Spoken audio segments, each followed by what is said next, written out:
All right, it's another beautiful Monday. Great to be back in the studio.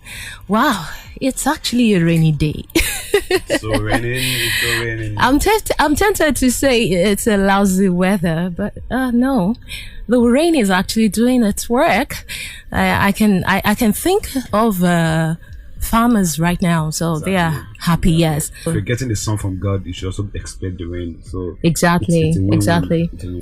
I choose to feel good about That's this what I'm weather. saying, basically. Emmanuel. Life is in pairs. The rain. That's the sun, true. The exactly, rain so it's fulfilling don't complain. its purpose. So Mhm. it's a purposeful one. Okay, good afternoon to you, dear listener. Great to be back. You know, the way I'm feeling right now, I just want to loosen up. Oh, it's been a very busy weekend for me, but I tried to rest. Oh, thank God for my husband. I love you. Okay. I am Segilola, and today on Mindscope, I have a very special person in the studio. It's great to connect back with one of my greatest cockeyes. Emmanuel, please don't be jealous. Oh, this is the time to I'm trying not celebrate to. my own people. When you're talking about University of Lagos, my guest today, we were classmates, and I just look at her face now. I would say nothing has changed really, although she looks, more fresher, more robust, and there's just that charming personality, everything about her, just prim and proper. Wow, I say well done to you, Mr. Kayode Oguntuashe. You're taking very good care of my sister. You're doing well. All right, so today we are looking at a very significant topic in terms of home training, and we are actually going to delve into the financial lessons, how they play a vital part of home training. And so we want to look at home training, in an holistic perspective. To discuss this with us, she is a certified human resource and training professional. I can tell you that she is a woman full of tact and diplomacy in dealing with people. Yes, a great pleasure to introduce to you on Mindscope, Funmi Oguntuashe. Funmi, you're welcome to Mindscope. Thank you so much, Segilola and Emmanuel. Thank you to Echo FM 89.7 for having me. It's a pleasure to be here. So good to see your charming face again. That's after about, would I say 20 years? It has. Oh, good God. What a long time. It's been like forever. Forever, right? Okay, we are looking at financial lessons in respect of home training. And I know for me, she has quite a lot of experiences in this regard. We've had conversations recently, and that's the reason why you're here. I want to take it from this perspective.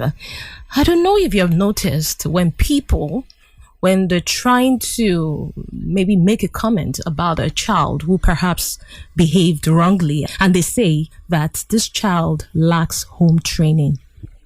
Have you observed that when they say a child, when an adult says a child lacks home training, it's much more in the context of the child lacks moral values or possibly religious values or cultural values.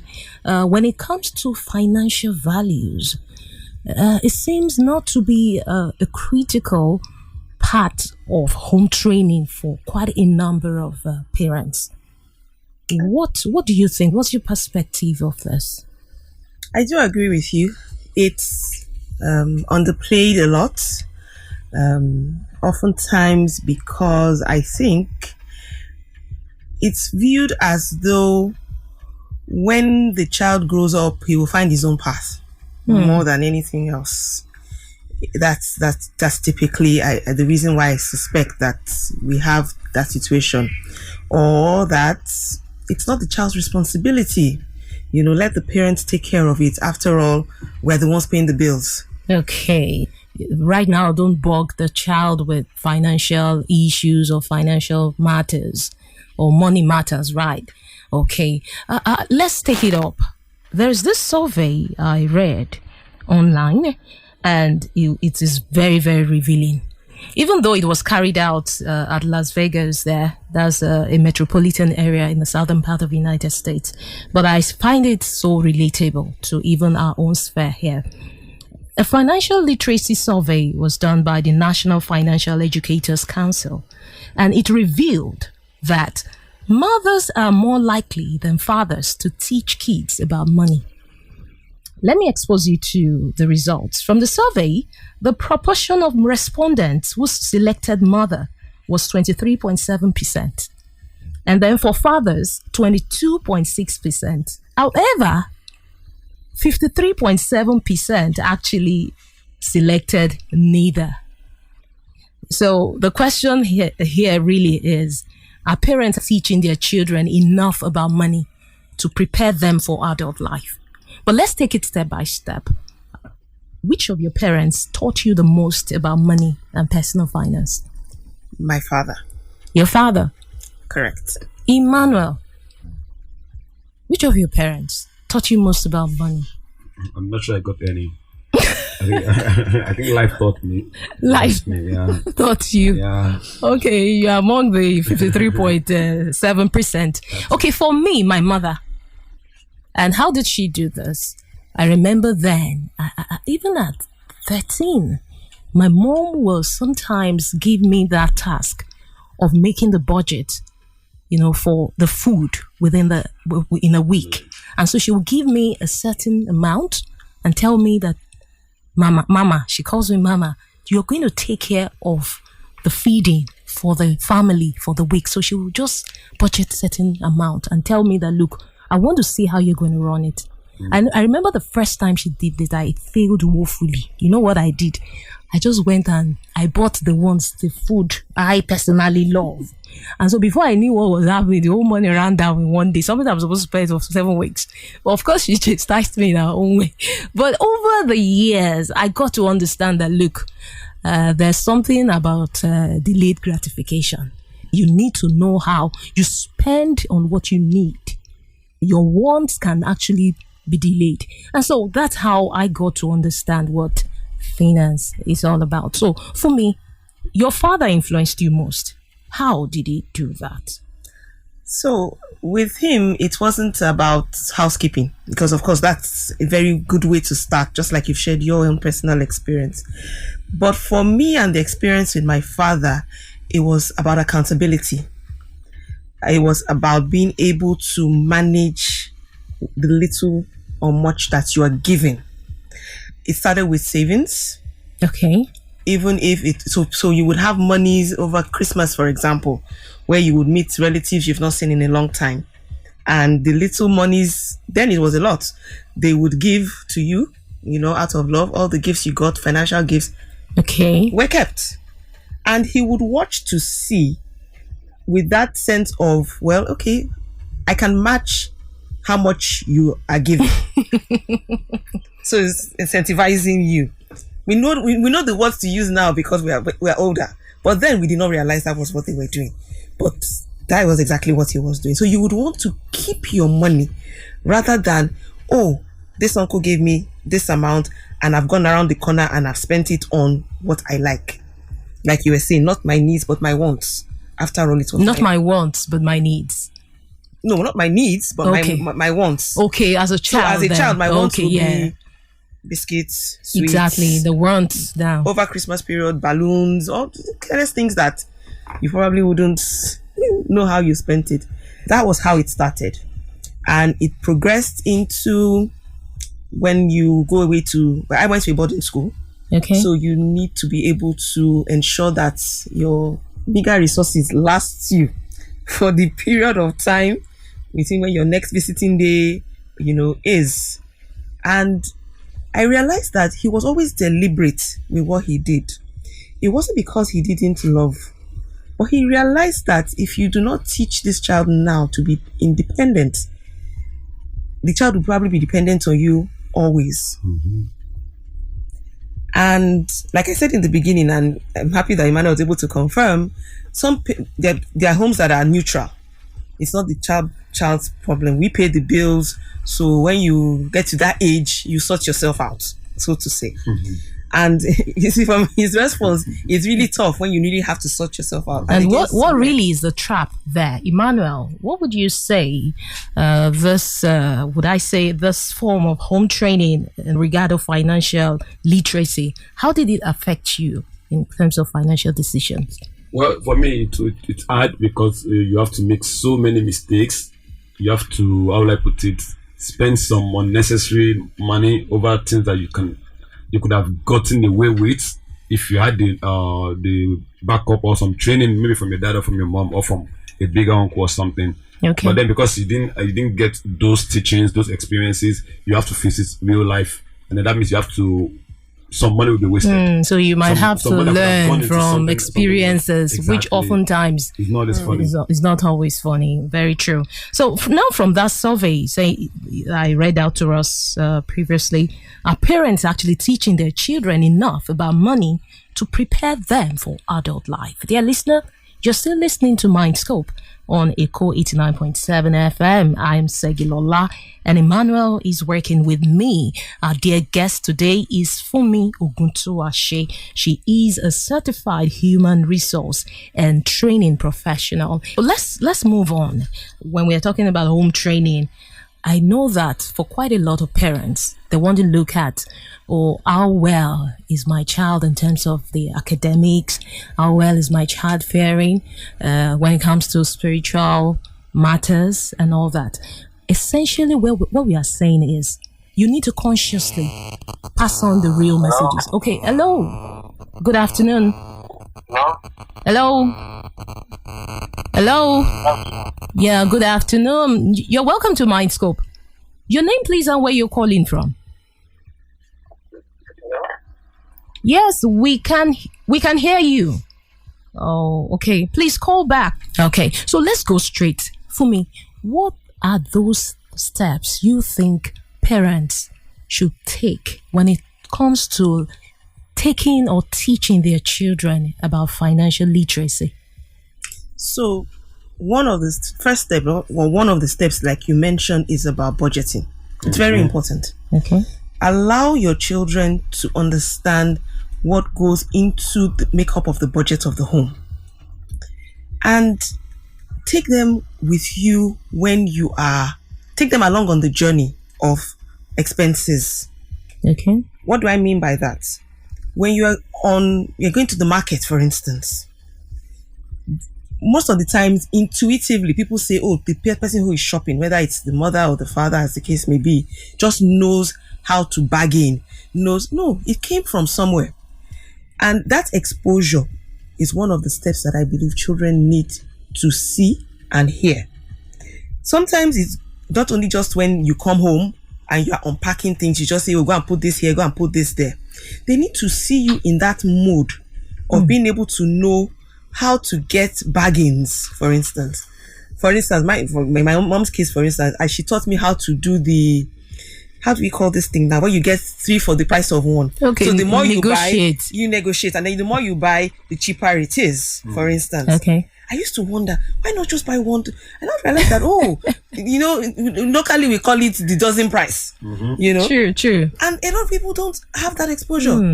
I think it's actually, now that I think about it more as we're speaking, it's actually a family thing for me. My other sister would take me to corners of this city. I'm talking about interior Lagos Island, where you would get the kind of bargains that you don't have to be a reseller. That's you just true. have to be somebody who is ready to look for. And there are bargains. some products you can get at certain locations at cheaper prices. Precisely. Okay, yeah, that's very true. So those are the kind of steps I mean on the journey. What I mean by the journey, let your children experience that with you. So sometimes you might need to take them along with you to the market. Yes. Okay. So you have the budgeting, so they know how much goes into the home. And they also get the opportunity to be able to decide between needs and wants. It's a fundamental economic principle, and I like that you brought it up early enough. Sometimes our financial indiscipline stems from not being able to determine the difference. That's true. Because, I want this thing, that means I need it. No. You might be able to put something on hold for now and then wait for something else. Yes, there are times you want to give yourself a treat. Make sure you understand that reward principle. And that's what I was saying when I said my dad used to incentivize. Okay. So it's not about giving. Yes, you give your children the money they need. And as I got older, like I was sharing with you the other day, even on the higher institution, we had a simple arrangement. The money was always given weekly rather than monthly. Because according That's to your him, dad. yes, according to him, you're not a salary earner. Why are you getting money monthly? You are a student. So your needs have to, so it taught me to be able to ensure that what I needed to do within that week, I planned. Because the money would seem small compared to people who got money in bulk. I'm not criticizing either. If you're very financially savvy, but I discovered that talking with many of my friends down at that time, I was usually the one that had extra left over at the end of the month than those who collected upfront, as it were, and they just blew it. Because then you see, it's like you have this much and then you spend according to that principle, as against having that discipline of, and I think, like I said, for him, it was deliberate. It was deliberate. So your father actually deliberately took time to ensure and teach you those principles. So that is another step I think children need to help, because I needed that at that time of my life. Yes, that's true. I wasn't a salary earner, like he rightly told me. So then it was more like mentoring. It was more like guiding you on what to do. Yes. And this is actually in line with what I have right now going through my mind when we talk about home training. You know, most of us, we love to teach. You know, you want to say, you want to talk about it. But we must understand that fundamental principle that children actually learn more from what you do than what you say. And so when we're also making financial decisions, it's one thing to say, yes, you're prudent. You plan your finances. You don't spend anyhow. But when your child sees you, possibly you're taking a walk with him to the bus stop, granola seller passes, you buy. Pawpaw, you know, all those kind of things. And that's another thing. Many of us, the way what we say, they actually contradict what we teach. So we need to be very careful. All right. Okay. There's this part of, would I say now, giving children opportunities to practice earning. What do you think about that? Well, for me, as much as whether we like it or not, it's going to become modern day. Okay. It's now becoming practice for us here. The concept of giving children allowances. It wasn't so prominent then. It's not about anybody giving you money for doing your chores. No, you do your chores because you have to do your chores. But you can also help, especially now that information is readily available. That's true. You have to understand that the earlier you let your children know what the correct way of spending is, so they don't make the same mistakes that, like Emmanuel said, he had to learn his own way, and ensure that they make the right decisions. So when you say giving them that exposure, yes, I agree that we need to, but earning can also be, for example, in investments, and that can even start at any age. So you show them how it is to put money into a venture, as small as it may be. So for example, your savings account yields interest, for instance. So that is one way of investing it. And then they earn money themselves for the little work they do. It can come about in some ways around them being able to focus on finance, not just about life. So I'm saying that it's not really about, like I said, doing your chores or doing that, but it could be a gift, like I said. An uncle gives you some money and then you're able to keep and save your money. And then if people can then pick up small jobs, not everybody smiles on that. Some people frown at it because at that age they should focus on what they should really focus on. But at the same time, give them opportunities to understand that what you sow today will go a long way to what you yield for you tomorrow. Okay. If you're expecting harvest, you need to sow. Precisely. And these are some of the basic principles we need to practically teach our children. And as we wrap up the session, I'm looking at this aspect of, some parents, some mothers, for instance, when it comes to making financial decisions, they feel they're not wired. when it comes to finance, when it comes to investments. And this is where I want us to be very careful, because it is important. If you truly love your child, you will take time to improve yourself. You will strive to become a better version of yourself, because you can't give what you don't have. I mentioned to you earlier an experience I had then. That was 2 weeks back. A mother cat, actually exposed me to what a mother love really is. I thought I understood that. This cat, a strayed pregnant cat, was all over our office there. And I was in my own imagination thinking, this cat, what's she doing around? So I didn't know she had a corner around a space there. It was one of our machines on the repairs. And so that was an isolated corner. I didn't know this cat had actually given birth. She had actually given birth to a litter of kittens, 5 of them. And by the time I was doing my money check, I saw the cat there. I didn't see the kittens. So I just, in my own way, just go. I think she left. She wanted to get food for them, and I locked that space. I didn't know she had given birth. It was the next morning I opened that space. Only for me, all I could hear was, meow, meow, meow. What is happening? And I saw 5 kittens. You know what I did? Okay, I had to call for help, and we had to relocate those kittens to a safer place. That cat came back in the evening. And you know what the cat did? She located where those kittens were. Right. But something that struck me? Rain, a heavy downpour started at that point. Do you know, right in the midst of that rain, that cat, mother cat, picked each kitten with her mouth, grabbed them by the neck, and she was leaping over fences and took 4 of them to a safe place. Wow. Right there she fought for our children. I told Fumi about this. There's something about mothers. And so what am I saying to every mother? Look, if you really love your children, strive to be a better version so you can pass on what will help them to be strong and stable in life. Fumi, what do you think? It is a responsibility for every parent. Yeah. Yes. You do not want to. Today my mom and I are very good on that note, because I help her to manage her expenses now, even though now the roles are reversed. Okay. Because tomorrow they will be the ones taking care of you. So it's good to bear that in mind. And that's why the responsibility now falls on you, like you said, to be that version of you that you'll be proud of, to say, at least now I can rest, because I gave them the correct values. Okay. Not just, home training, what we call it before now, but in terms of money management. So yes, I agree with you that it is the responsibility that cannot fathers, mothers. I had to just emphasize that mother love, because I know for most children, not all children, they find it so easy to connect with mothers.